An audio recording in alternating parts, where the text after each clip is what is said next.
júbilo, hoy vengo a tu casa para cantarte, Señor. Con júbilo, hoy vengo a tu casa a regocijarme en ti. Con júbilo, hoy vengo a tu casa para cantarte, Señor. Con júbilo, hoy vengo a tu casa a regocijarme en ti.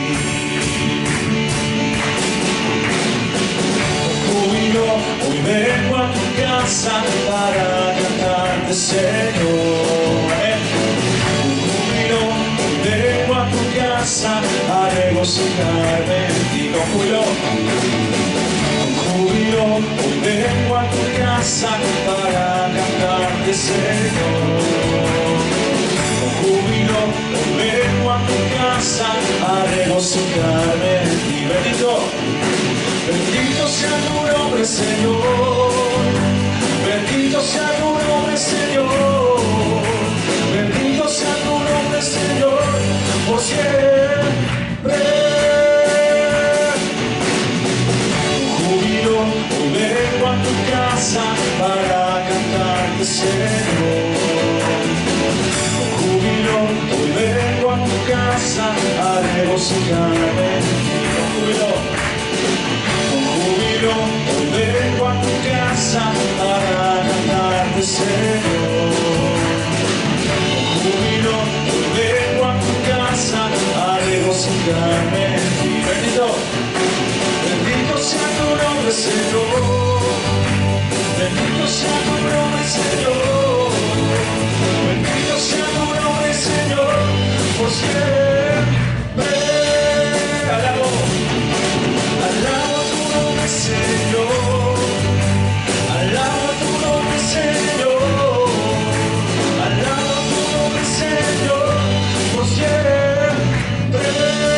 Glorifico tu nombre, Señor, glorifico tu nombre, Señor, glorifico tu nombre, Señor, por siempre. Bendito sea tu nombre, Señor. Bendito sea tu nombre, Señor. Bendito sea tu nombre, Señor, por siempre. Bendito, bendito sea tu nombre, Señor. Bendito sea tu nombre, Señor. Bendito sea tu nombre, Señor, por siempre. Amén. Él sea glorificado. Y seguimos dándole gracias a Él. Gracias te damos, Padre.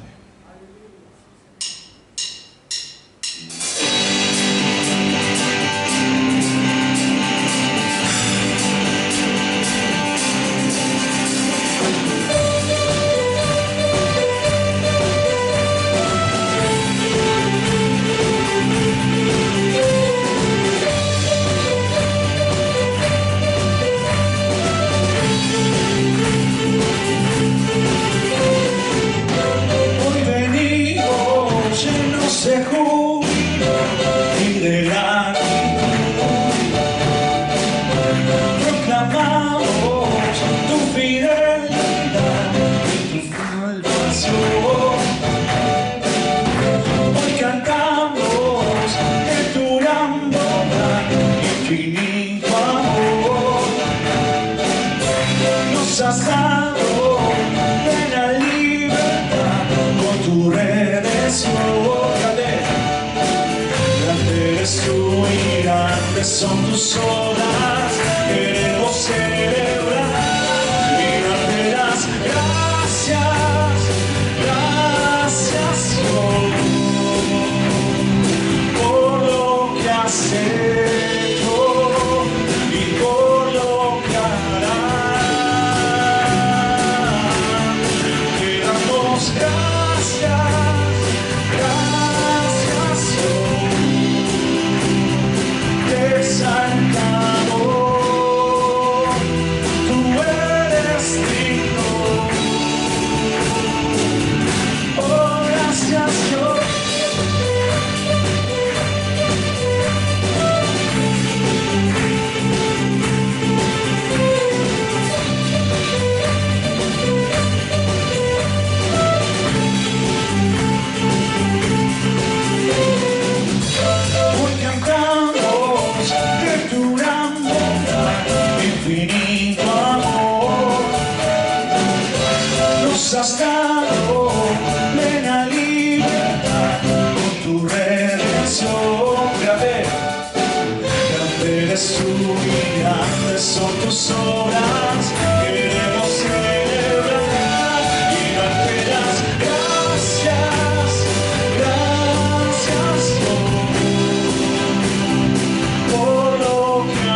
misericordia y tu fidelidad nunca terminará.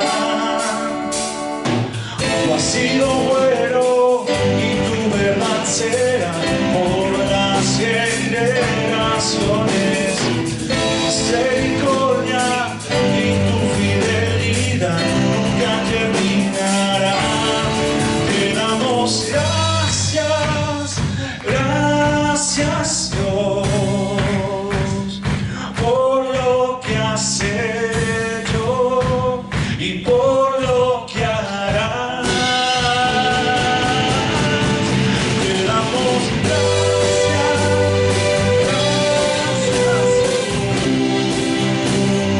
te exaltamos, tú eres digno. Oh, gracias Dios.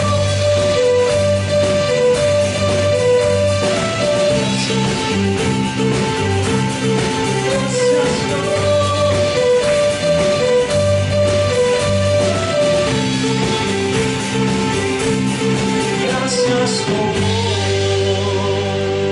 Amén. Fuerte aplauso a Él.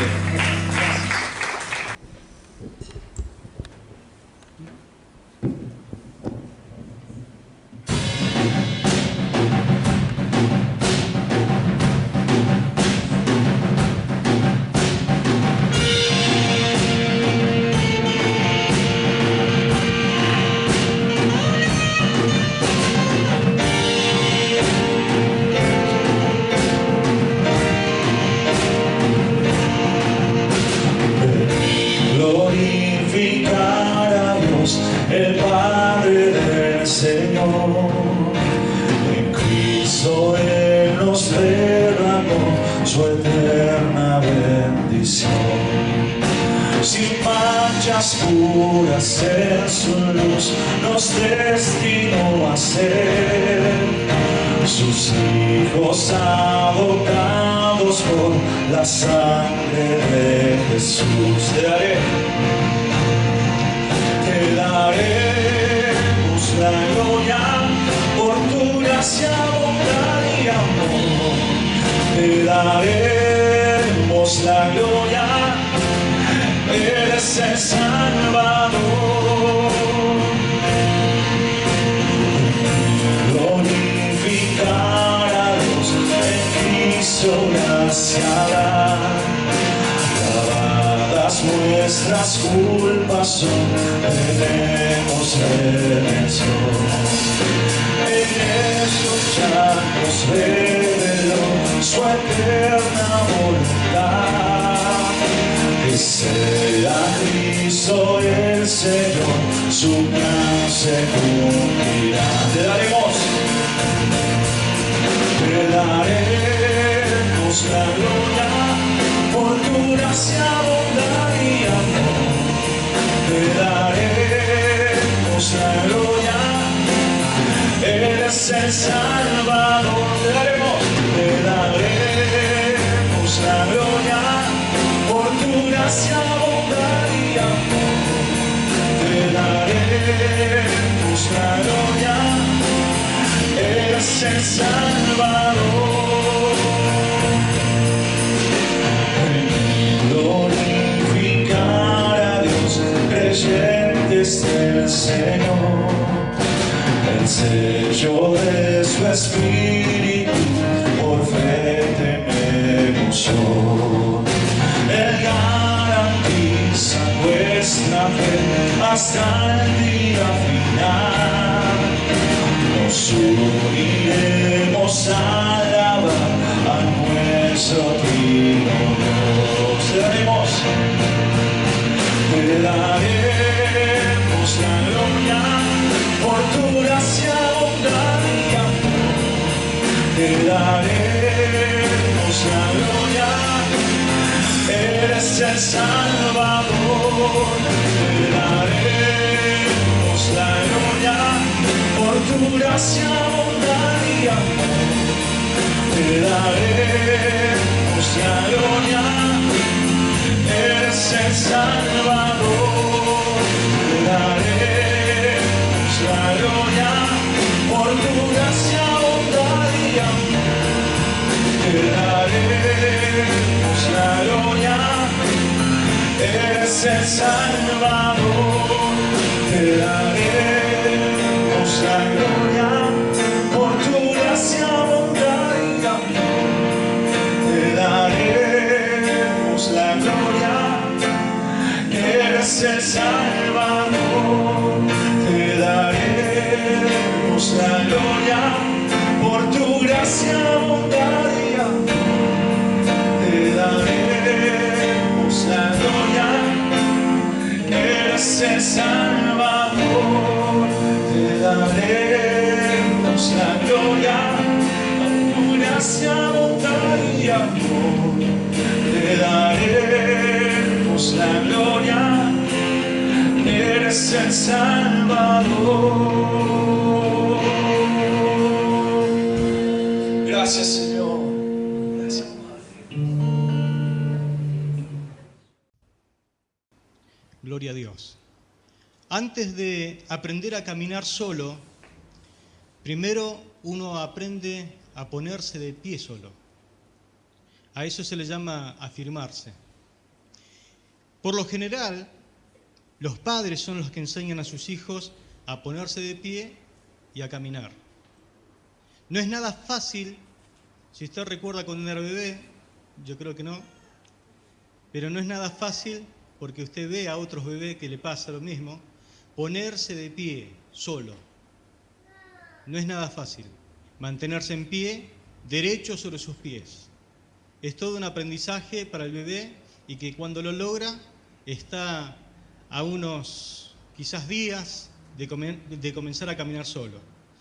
Pablo era el padre espiritual de estos nuevos creyentes en la iglesia de Tesalónica, pero se vio obligado a dejarlos rápidamente. ¿Cómo podía entonces ayudar a estos nuevos creyentes a aprender a estar firmes en medio de las dificultades de la vida? En el primer capítulo hemos visto cómo Pablo comenzó la iglesia. En el segundo hemos visto cómo Pablo alimentó a la iglesia espiritualmente. Y ahora en este capítulo 3 trata acerca del paso hacia la madurez espiritual. ¿Cómo es que la iglesia puede llegar a estar firme? La palabra clave en este capítulo es afirmado. Versículo 2, versículo 13 dice, para confirmaros, esa es la palabra traducida en nuestro lenguaje actual, es afirmarlos en su fe. Verso 13, a fin de confirmar el corazón de ustedes. Y el pensamiento clave de este capítulo se expresa en el versículo 8, que dice, porque ahora vivimos si vosotros estáis firmes en el Señor. Significaría, nos revive o nos anima mucho saber que ahora están firmes en el Señor. Como diciendo, volvemos a vivir, a escuchar las buenas noticias de que ustedes están firmes. Por lo tanto, si hay una verdad que tenemos que rescatar de este pasaje, capítulo 3 de Primera de Tesalonicenses, es que debemos ayudar a que los nuevos creyentes se afirmen en la fe. Esa es tu misión. Esa es mi misión y la misión de todos nosotros. Ayudar a los nuevos creyentes a afirmarse en la fe. Ahora, ¿cómo puede llevarse a cabo esta labor? El apóstol Pablo explica en este capítulo 3 las 3 maneras que él utilizó para ayudar a los tesalonicenses. Les envió un ayudante, en segundo lugar les escribió una carta y en tercer lugar ora por ellos. Entonces, hoy vamos a ver la primera forma de ayudarles a estar firmes en la fe. En primer lugar, entonces, él les envió un ayudante. Vamos al capítulo 3, versículo 1 al 5, que dice lo siguiente. Por lo cual, no pudimos soportarlos más nos pareció bien quedarnos solos en Atenas, y enviamos a Timoteo, nuestro hermano y colaborador de Dios en el Evangelio de Cristo, para afirmarlos y animarlos en su fe, para que nadie sea turbado en medio de esas tribulaciones porque ustedes mismos saben que hemos sido puestos para esto. Porque cuando aún estábamos con ustedes, les predecíamos que habríamos de sufrir tribulaciones. Y así ha acontecido, como bien lo saben. Por esta razón, como yo tampoco pude soportarlo más, le envié para informarme de la fe de ustedes, no sea que los haya tentado el tentador y que nuestro gran esfuerzo o trabajo haya sido en vano. Amén. En primer lugar tenemos la preocupación de Pablo. Pablo sentía un gran amor espiritual por todos ellos, por la iglesia de Tesalónica. En el capítulo anterior, en la última parte, el apóstol expresa su amor, que realmente él quisiera estar con ellos, pero no pudo porque por causa de un gran alboroto que levantaron los judíos, por envidia, por celos, él tuvo que salir huyendo y tuvo que escapar por su vida dejándolo solo. Pero él los amaba con todo el corazón. Fue por ese gran amor que no los pudo abandonar, aun cuando ellos más lo necesitaban, porque él pensaba que de alguna forma ellos iban a estar en peligro. Pablo no solamente fue evangelista llevando el evangelio a esta ciudad, sino que también fue un pastor. Es decir, que el pastor se preocupa por el bienestar de las almas, el evangelista se preocupa por poder salvar almas para Cristo. Ganar almas es una parte de la misión, es algo que Dios nos encomendó a todos. Pero esos nuevos convertidos también necesitaban instrucción y llegar a ser afirmados en la fe. Pablo decide quedarse en Atenas después de un viaje en barco y cuando llega enviar nuevamente a Tesalónica a Timoteo para afirmar a los nuevos creyentes. Para ese tiempo trabajaban Pablo, Silas y Timoteo. Entonces envía al más joven de todo, a Timoteo, para que pueda ir a ayudar a los nuevos creyentes. Esta acción justamente indica que él se separó de sus amigos. En un momento fue una decisión tomada con mucho afecto, pero también fue una decisión muy arriesgada. ¿Por qué? Porque él iba a quedar prácticamente solo. Y la expresión que él pone es como que quedó desolado. Quedó desolado. Se desprendió de un gran colaborador, alguien que lo asistía en todo. Recuerde que para aquel tiempo Timoteo se había convertido en un colaborador inmediato de Pablo, asistiéndole en todas sus necesidades. Y a Pablo no le importó desprenderse de su mejor colaborador en ese momento para ir a Tesalónica. Lo hizo porque él no quería abandonar a las ovejas que en ese momento se encontraban en peligro. Dejarlos era similar a dejarlos morir, porque no iban a tener el cuidado. Usted sabe que una oveja sin pastor corre tremendo peligro.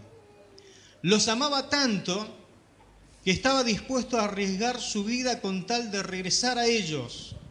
Pero sus amigos veían con mayor provecho mantener a Pablo con vida y por eso lo cuidaban y no le permitieron volver nuevamente a Tesalónica.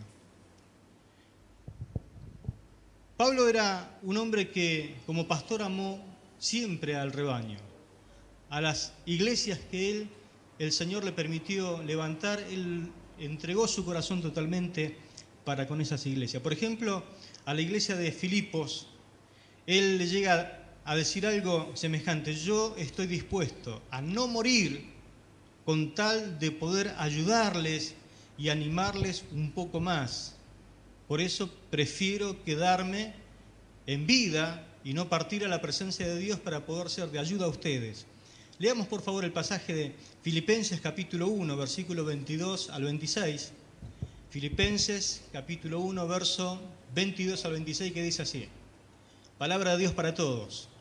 Pero si sigo viviendo en este cuerpo, aprovecharé más mi trabajo. Por eso no sé qué escoger. Es muy difícil escoger entre vivir o morir. Algunas veces quisiera dejar esta vida y estar con Cristo, pues eso sería mucho mejor. Pero quedarme en la tierra es mucho más necesario para seguirles ayudando a ustedes. Sé que me quedaré aquí con ustedes porque estoy convencido de que me necesitan. Me quedaré aquí para que ustedes aumenten su felicidad y su fe. Así que cuando nos volvamos a ver, ustedes se sentirán muy orgullosos de lo que Jesucristo hizo para ayudarme. Amén. Gloria a Dios. Pablo en ese dilema que estaba entre partir a la presencia de Dios y quedarse, dice, bueno, me quedaré por amor a ustedes, porque prefiero ayudarle mientras esté con vida. A los corintios, por ejemplo, le manifestó también su amor y dice que quiso darse a sí mismo, inclusive dar de sus recursos como un padre que provee a los hijos a quien ama. Segunda de Corintios capítulo 12, verso 15. Segunda de Corintios 12, 15.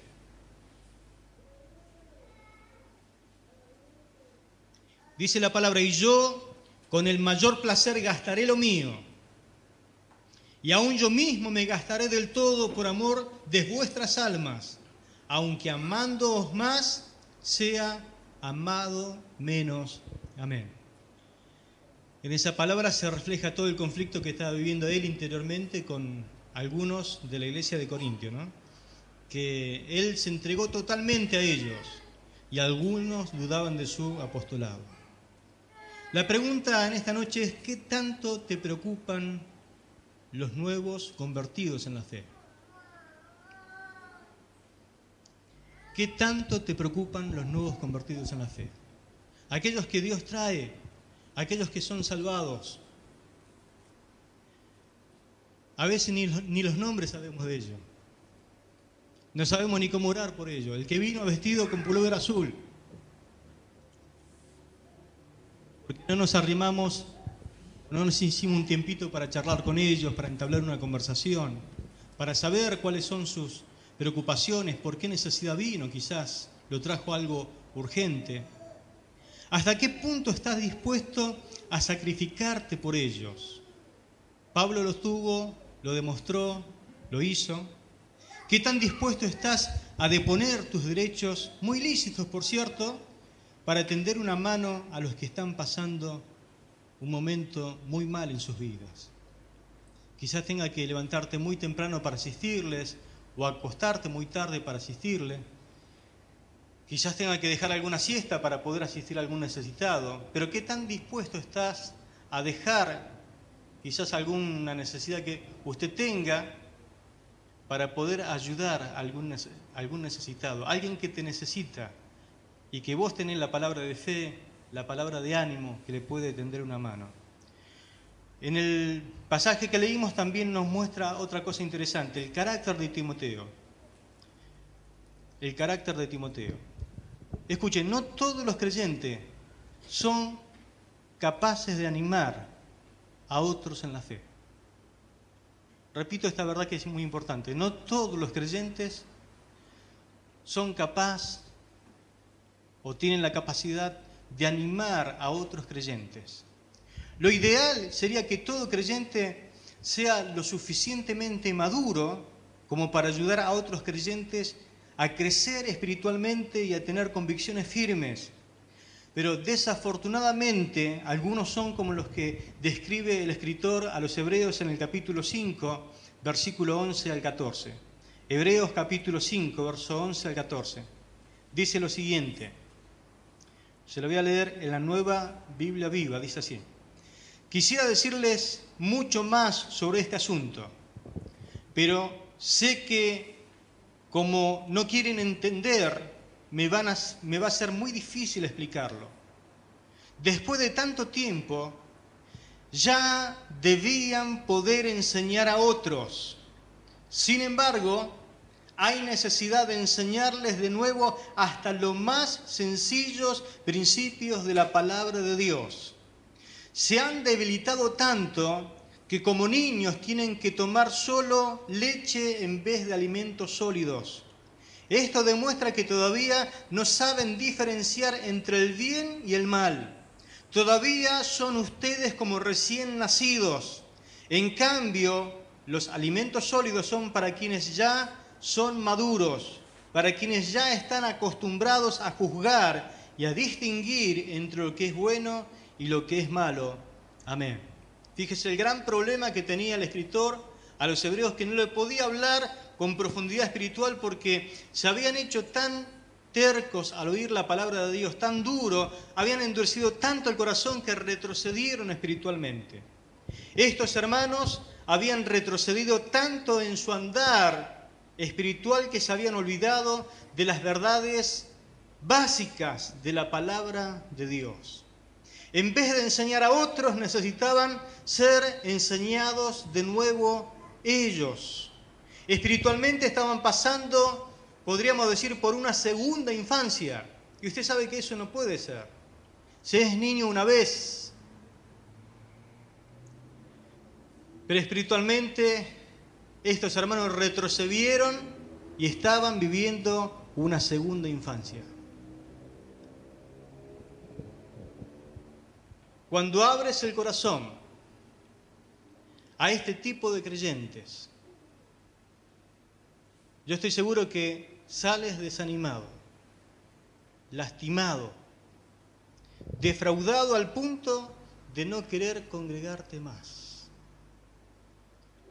Por eso Pablo, a la hora de elegir a alguien para enviar a ayudar a los tesalonicenses, prestó mucha atención quién tenía alrededor de él.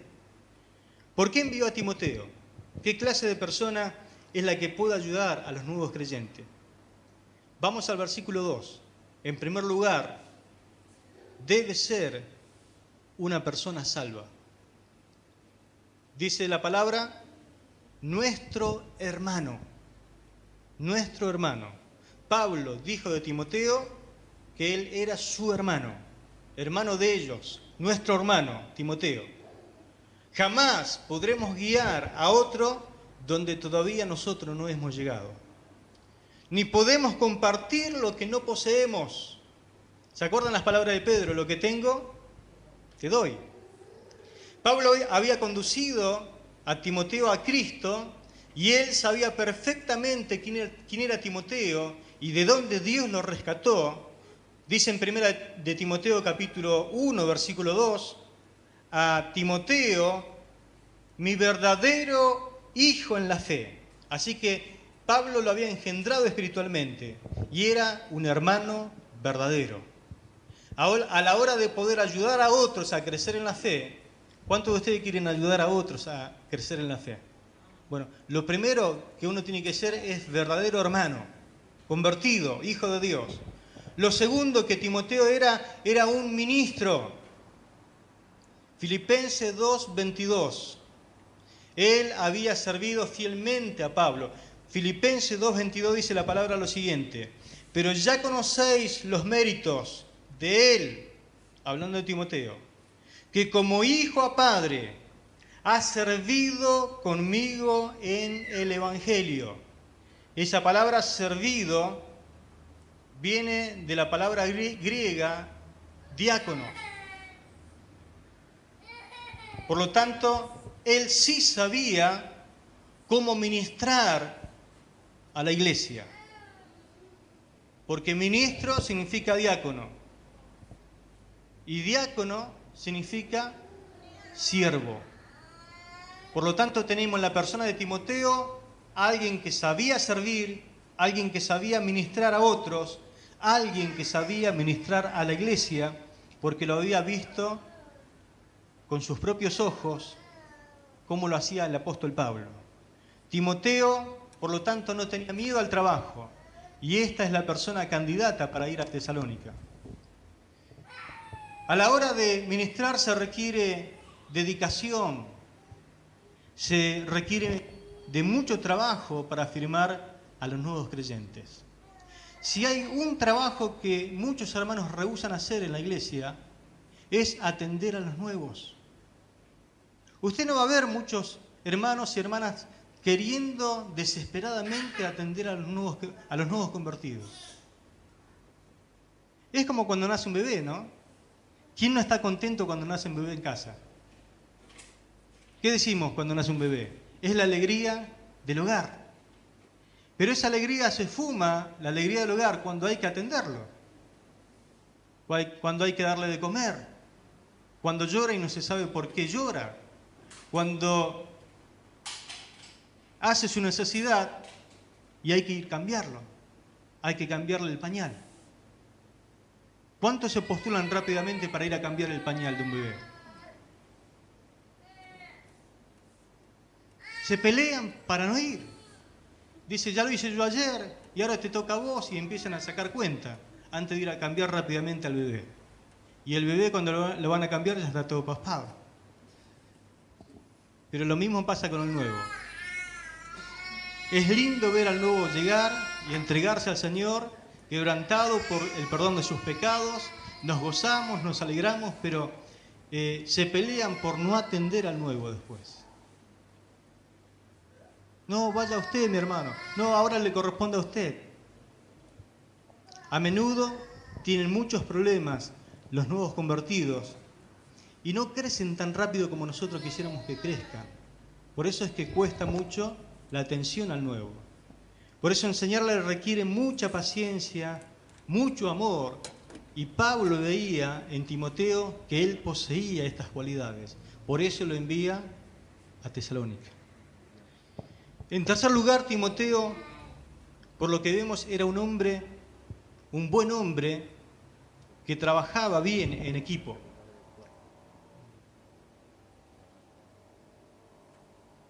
Lo vemos constantemente a esta función de Timoteo, enviado por Pablo, trabajando con Tito, trabajando con Epafrodito. Juntos formaban un equipo de trabajo que llevaron el Evangelio por todas partes. Es interesante de que Timoteo no trató de hacer todo para que la iglesia lo siguiera a él. No aprovechó la situación para, no sé si recuerda ese dicho, llevar aguas para su propio molino. Hay veces que uno aprovecha la situación para sacar o obtener beneficios propios. Él no buscó su propia gloria. Timoteo estaba bien ubicado en lo que le correspondía hacer. No aprovechó la situación para difamar a su superior. Qué difícil es decidir como pastor a ver quién envío para poder ayudar a una persona necesitada. Es muy difícil porque en esas situaciones donde uno aprende a conocer al obrero. Y muchas veces cuando uno se sintió defraudado o vio que las personas a las cuales envió hicieron mal las cosas, después nuevamente volver a decidir a ver a quién envío se hace muy difícil. Yo recuerdo en alguna oportunidad haber tomado decisión de enviar a alguien para ayudar a los necesitados y esta persona decirle, no era de acá, por eso cuento, decirle, mira, vos no te preocupes por esta situación. El pastor dice, está muy cansado, en realidad no sirve para nada, decía. Por eso me tuvo que enviar a mí. Por lo tanto, todo lo que ustedes necesiten, todo lo que a ustedes se le ocurra de preguntar y lo que pueda yo ayudarle, siempre consúlteme a mí, porque el pastor no sirve para nada.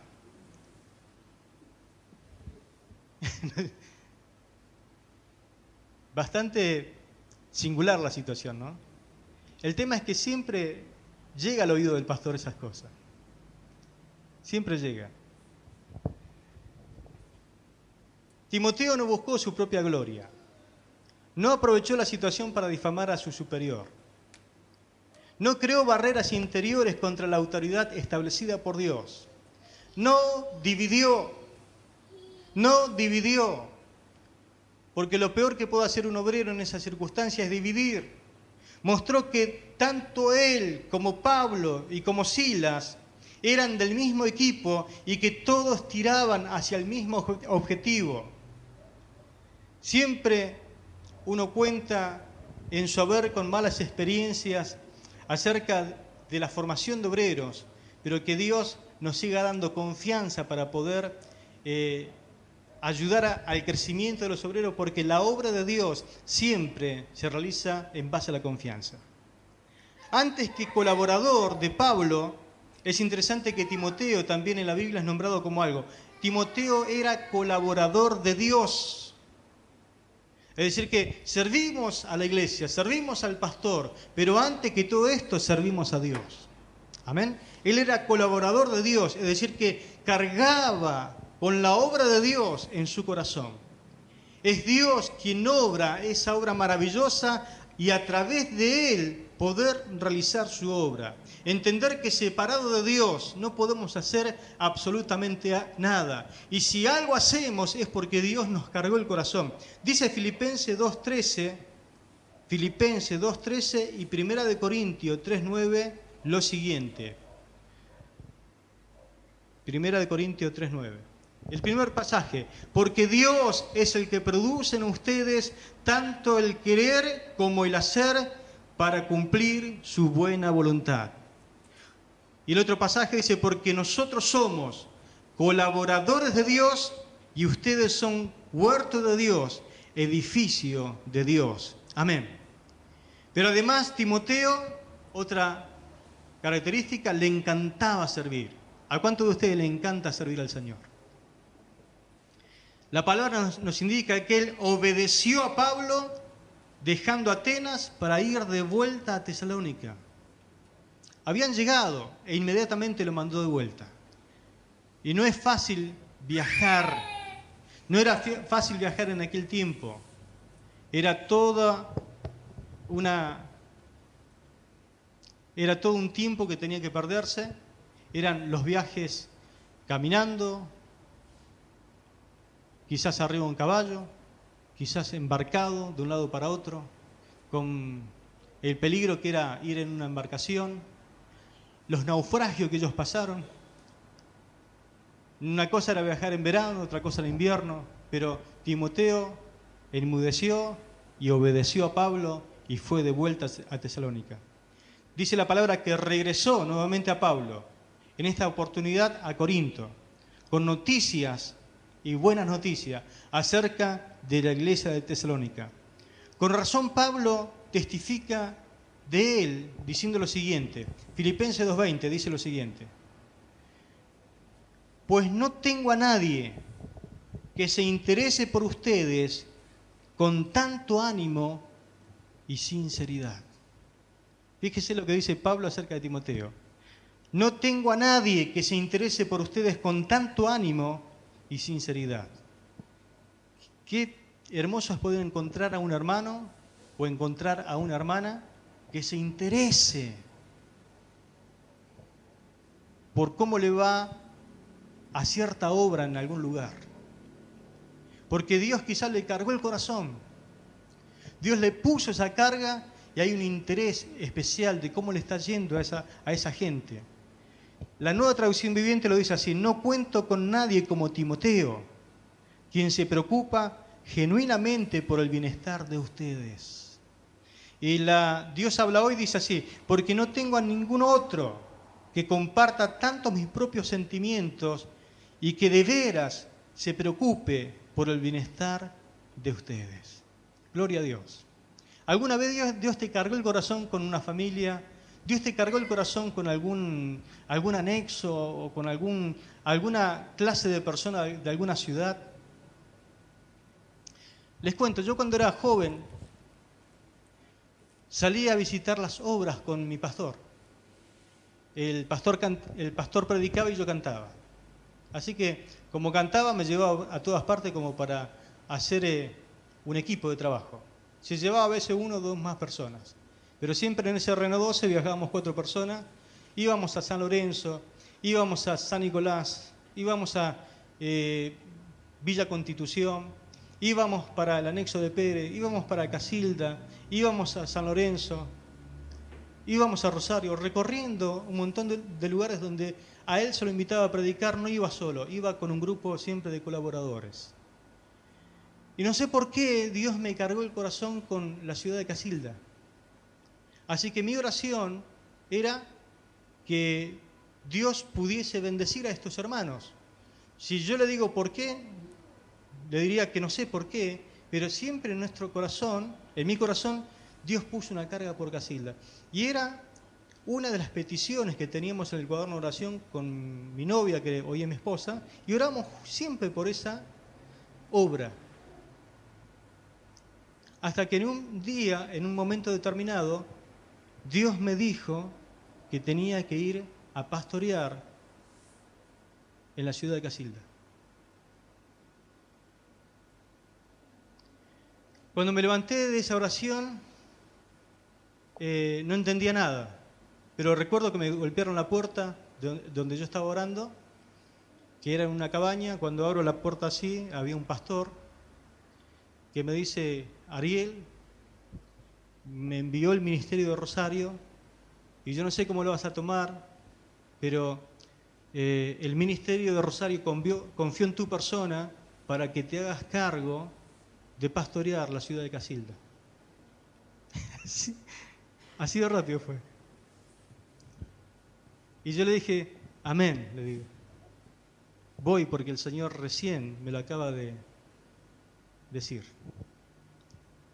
Y cargué mi mochila, toda mi ropa en un bolsito, un colchón en el otro hombro, porque era un colchón que después se desarmaba y quedaba, pero venía comprimido, y me fui a la ciudad de Casilda.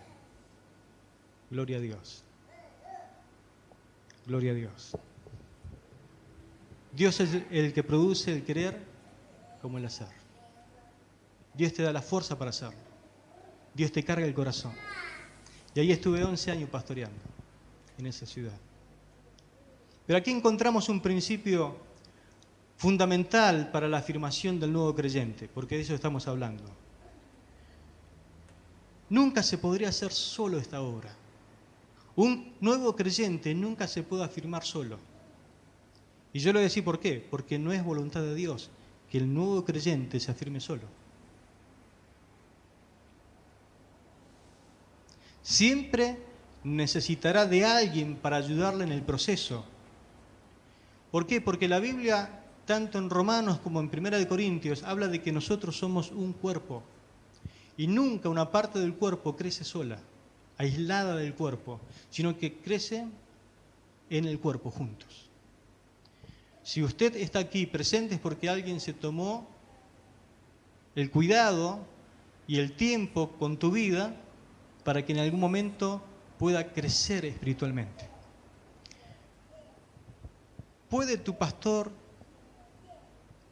tenerte en cuenta para alguna misión especial, sobre todo con los nuevos creyentes?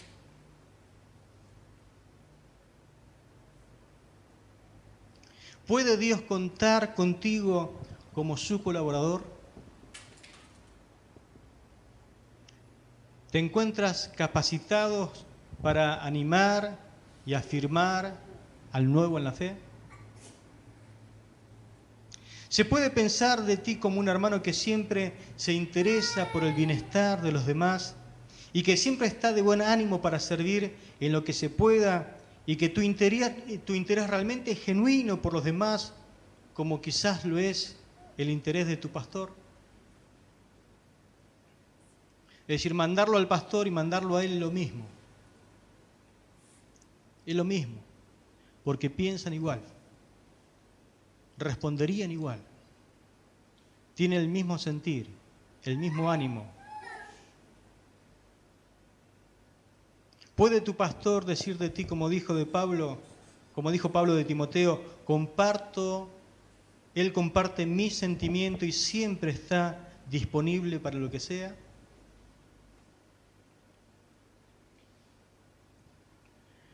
Lo tercero que muestra este pasaje que leímos es el conflicto en la iglesia. El versículo 3 al 5 dice lo siguiente: y para que ninguno se dejara confundir por estas dificultades, pues ustedes mismos saben que tenemos que sufrir estas cosas. Además, cuando todavía estábamos con ustedes, les advertimos que íbamos a tener aflicciones, y así sucedió, como ya saben. Por eso, yo en particular, no pudiendo resistir más, mandé preguntar cómo andaban ustedes en cuanto a su fe, pues tenía miedo de que el tentador les hubiera puesto una tentación y que nuestro trabajo hubiera resultado en vano. Las dificultades y las pruebas vienen a nuestras vidas como creyente, pero no son accidentes. ¿Cuántos de ustedes se encuentran en dificultades? ¿Han tenido dificultades? ¿Y cuántos de ustedes tendrán dificultades? Pero quiero que recuerde algo y entienda algo. Las dificultades que ustedes enfrenten ahora como creyente no son accidentes, sino son permitidas por Dios. Todo lo que te pasa una vez que sos cristiano es porque Dios lo permite. Debemos saber que algunos tienen el privilegio de padecer por Dios. A no todos les es concedido este privilegio, pero en muchas partes del mundo hay cristianos que hoy mismo, ahora mismo, están padeciendo por causa de Cristo. Dice Filipenses 1:29 lo siguiente: pues por causa de Cristo, ustedes no solo tienen el privilegio de creer en Él, sino también de sufrir por Él. Sufrir por Él. La persecución, por lo tanto, no es extraña al creyente, sino es parte de su vida normal. Si usted es un verdadero creyente, usted va a ser perseguido. Va a tener problemas con sus compañeros de trabajo. Si usted es un verdadero creyente, va a ser resistido por sus compañeros. Cuando usted empiece a hablar, aunque no diga nada por su comportamiento, los que están al lado suyo no lo van a poder soportar. Porque tan solamente su presencia predica, testifica, dice cosas. Pero Primera de Pedro capítulo 4, versículo 12 al 19 dice lo siguiente: amados, no se sorprendan por el fuego que arde entre ustedes para ponerlos a prueba, como si les aconteciera cosa extraña. Antes bien, gócense a medida que participan de las aflicciones de Cristo, para que también en la revelación de su gloria se gocen con regocijo. Cuando son injuriados en el nombre de Cristo, son bienaventurados porque el glorioso Espíritu de Dios reposa sobre ustedes. Así que ninguno de ustedes padezca como homicida, o ladrón, o malhechor, o por entrometerse en asuntos ajenos, pero si alguno padece como cristiano, no se avergüence, más bien glorifica a Dios en ese nombre, porque es tiempo de que el juicio comience por la casa de Dios. Y si primero comienza por nosotros, ¿cómo será el fin de aquellos que no obedecen al Evangelio de Dios? Y si el justo con dificultad se salva, ¿en qué irá a parar el impío y el pecador? Por eso, los que sufren según la voluntad de Dios, que encomienden su vida al fiel Creador, haciendo el bien. Amén. Pablo se los había advertido cuando estaba con ellos. Debemos advertir, mis hermanos, a los nuevos creyentes que el camino del Señor no es fácil para aquellos que quieren vivir como Cristo vivió. De lo contrario, cuando vengan las pruebas, estos que recién nacieron de nuevo, los que son nuevos creyentes en Cristo, se van a desanimar y se van a sentir derrotados. Pero es nuestro trabajo como padres espirituales advertirles a los nuevos creyentes: van a tener aflicciones, van a ser perseguidos, van a sufrir tribulación. Detrás de este tipo de persecuciones, ¿quién se encuentra? Satanás, el diablo, el enemigo de los hijos de Dios. Verso 5 dice: por eso también yo, no pudiendo soportar más, envié para informarme de vuestra fe. ¿Escuchó? De vuestra fe, pues temía que os hubiera tentado el tentador y que nuestro trabajo hubiera resultado en vano. Como tentador, el diablo busca destruir nuestra fe. Nótese, mi hermano, el énfasis que Pablo hace acerca de la fe en este capítulo. Versículo 5 dice, envié para informarme de la fe de ustedes. Verso 6, nos ha dado buena noticia de su fe. Verso 7, fuimos animados por medio de su fe. Verso 10, y completar lo que falta de su fe para que ustedes puedan permanecer firmes. Cuando el diablo tentó a Eva, lo que hizo fue empezar a debilitar su fe.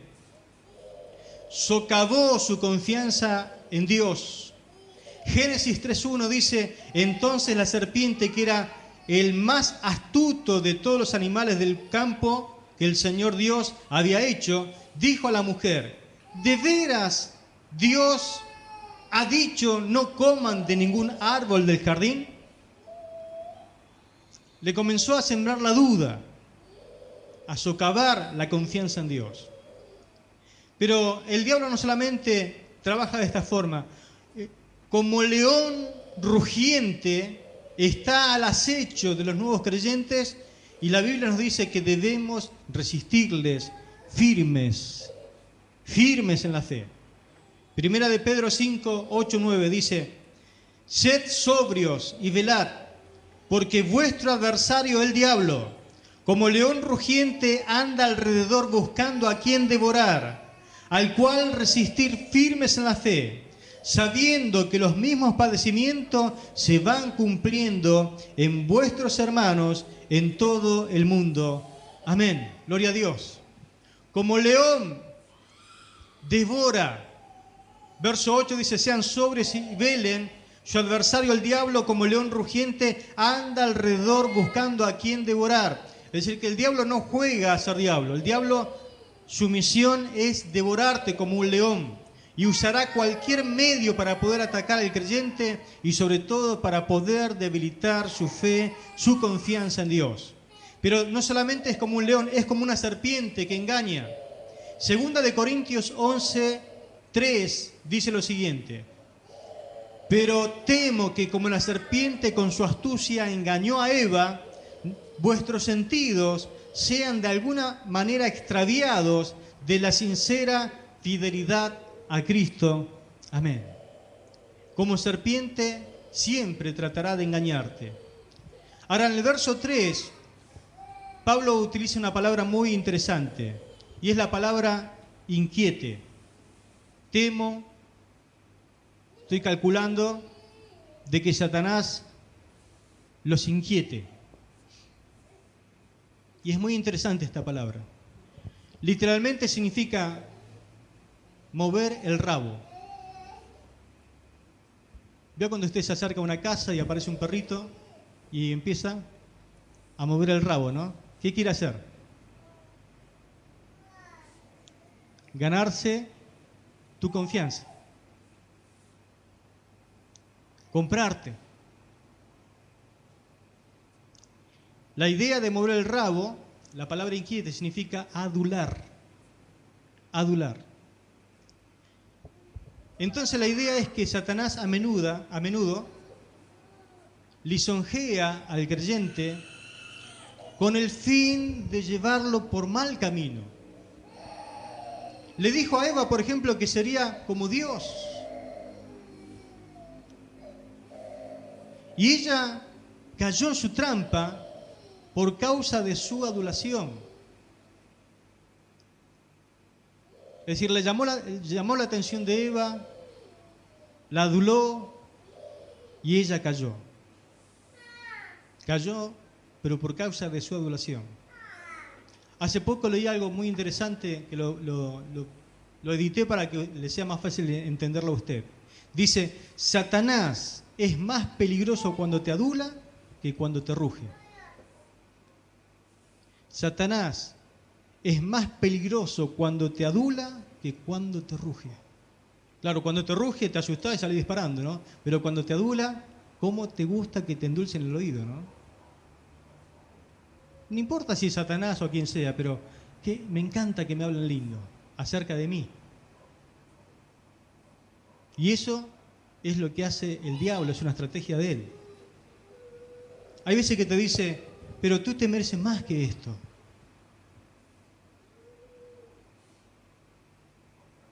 También te dice, te están ocultando información y seguramente por algo será. Te puedo decir, tú mereces disfrutar como los demás. Tú también te mereces disfrutar como los demás. Y si le prestás el oído, te va a pasar lo que le pasó a Eva. Hay veces que te puedo decir, pero tú vales mucho más. Tú vales mucho más. Fíjate, ¿dónde es que te aprecian más? Y te hace ver que en el mundo te aprecian más que en la iglesia. Ahí sí que te aprecian. Mentira. Ahí quieren sacar provecho de tu vida. Por eso que también te adulan. Hay veces que el diablo te dice, no podés conformarte con estas migajas cuando hay un manjar esperándote.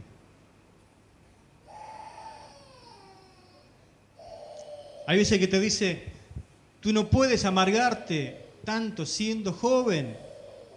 Sí, si bien el Evangelio es la verdad, pero sos muy joven. Disfrutá primero la vida y cuando seas viejo, vení a Cristo, total, Él te va a recibir.